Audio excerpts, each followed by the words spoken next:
سے پیدا ہوئی وہ سید ہیں۔ حضرت علی رضی اللہ تعالیٰ عنہ کی تو اور اولاد بھی ہے دوسری ازواج سے، لیکن وہ سید نہیں، انہیں سید نہیں کہا جاتا۔ تو آج کچھ لوگ یہ بھی یعنی ہمارے کانوں نے یہ باتیں بھی سنی، وہ کہتا ہے کہ دیکھو سید اپنا نسب چیک کریں، ان کے شجرہ نسب میں کسی جگہ پر بھی کہا تو جاتا ہے آل رسول، لیکن جب سلسلہ نسب چلتے چلتے حضرت امام حسن و حسین کے بعد حضرت مولا علی تک پہنچتا ہے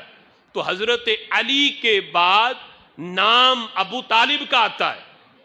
تو کہتے ہیں کہا جاتا ہے آل رسول، لیکن آل رسول کے پورے شجرے میں کہیں بھی محمد صلی اللہ علیہ وسلم کا نام نہیں آتا۔ تو پھر آگے گستاخی کرتے ہوئے یہ کہا کہ گویا کہ محمد صلی اللہ علیہ وسلم جناب ابو طالب میں ضم ہیں، اور باقاعدہ اس محفل میں نعرہ یہ لگا کہ آل رسول کو آل ابی طالب کہا گیا، اور جس کی موجودگی میں یہ باتیں ہوئیں اگر نام لیا جائے کہ کتنا بڑا وہ آج وہ مفسر قرآن کہلاتا ہے اپنے آپ کو، وہ یہ تحقیق سن کے اس جاہل کی وہ داد دے رہا اس کو، وہ بھول گیا وہ خبیث کہ نبی پاک علیہ الصلوۃ والسلام نے یہ فرمایا تھا سیدہ کائنات سے کہ ہر بچہ اپنے ددحال سے پہچانا جاتا ہے، لیکن اے بیٹی میری جو اولاد ہے وہ تجھ سے پہچانی جائے گی۔ حضرت مولا علی سے فرمایا علی وہ ہیں جن کی پشت میں اللہ نے میری اولاد رکھی، ابو طالب کی نہیں میری اولاد رکھی۔ تو سید حضرت علی رضی اللہ تعالی عنہ کی وہ اولاد، ان کا سلسلہ ابو طالب کی وجہ سے سید نہیں کہا جاتا، حضرت علی کی اولاد کو سیدہ کائنات کی نسبت کی وجہ سے سید کہا جاتا ہے۔ حضرت اگر یہ معاملہ ہوتا کہ شجرے میں ابو طالب کا نام آ رہا ہے تو پھر حضرت مولا علی کی جو دوسری اولاد ہے ان پر بھی سید کا نام بولا جاتا، تو پتہ چلا یہ سادات کا جو منصب ہے یہ اکیلے مولا علی کی اولاد کو نہیں ہے، یہ اس اولاد کو ہے جو سیدہ کائنات کے بطن سے پیدا ہوئی ہے۔ کتنی جہالت ہے کہ اب جناب محمد صلی اللہ علیہ وسلم ابو طالب کی ذات میں ضم ہیں، کتنی بڑی گستاخی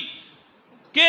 ابو طالب کو اصل سمجھا جا رہا ہے اور معاذ اللہ رسول اللہ کو فرع بنایا جا رہا ہے، حالانکہ میرے محبوب تو وہ ہیں جو وجہ تخلیق کائنات ہیں، جن کی وجہ سے رب ذوالجلال نے کائنات کو بنایا۔ اگر انہیں نہ بنانا ہوتا رب ذوالجلال اپنا رب ہونا بھی ظاہر نہ کرتا، اللہ کسی چیز کو بھی نہ بناتا۔ وجہ تخلیق کائنات ہمارے آقا علیہ الصلوۃ والسلام کی ذات گرامی ہے۔ اس لیے ہم کہتے ہیں ان لوگوں کو جو آج رافضیت کی یہ گندی بدبو اہل سنت میں پھیلا رہے ہیں، وہ ہوش کریں کہ وہ رافضیوں کا نظریہ کہ جو کہتے ہیں کہ مولا علی ہی سب کچھ ہیں، نسبت رسول کا لحاظ نہیں کرتے، ہم ایسی گندی بدبو اہل سنت میں پھیلنے نہیں دیں گے، اور ہم انہیں ننگا کریں گے، بتائیں گے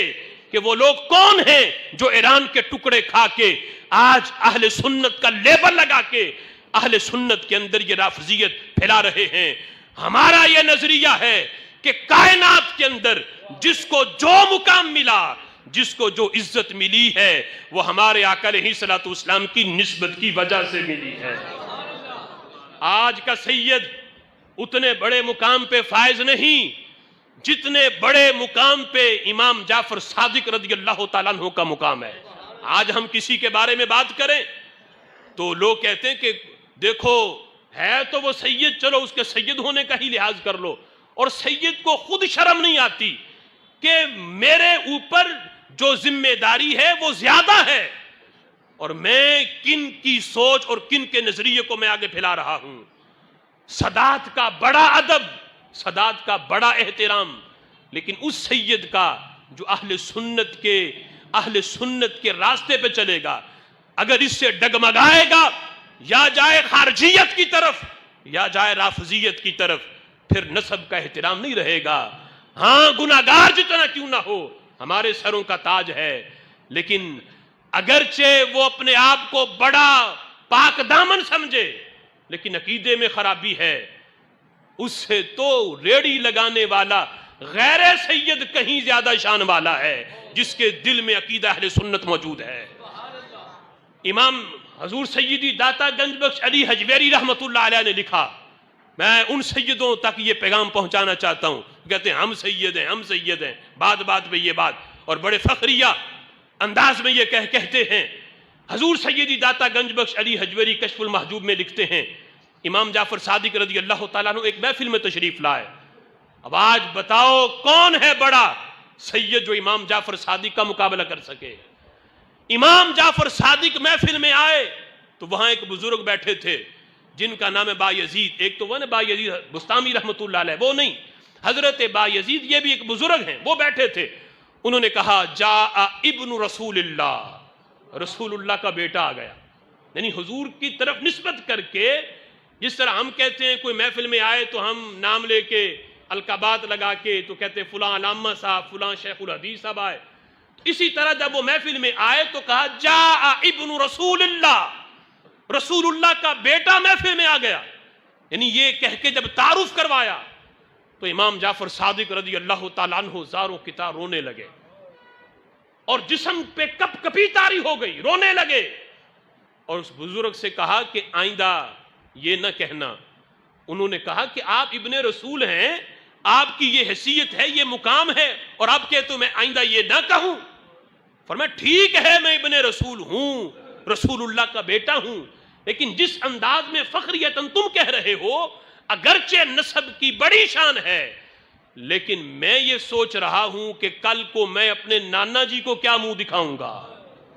یعنی وہ امام جعفر صادق اتنے بڑے لیول پہ پہنچ کر بھی وہ یہ سوچ رہے ہیں کہ میں نے ابن رسول ہونے کا حق ادا نہیں کیا، یعنی قانون شریعت کے لحاظ سے اس قدر وہ عاجزی انکساری کرتے ہوئے اپنے آپ کو یہ سمجھتے تھے کہ جو ذمہ داری اللہ نے اس منصب کی وجہ سے ہمارے کندھوں پہ ڈالی ہے،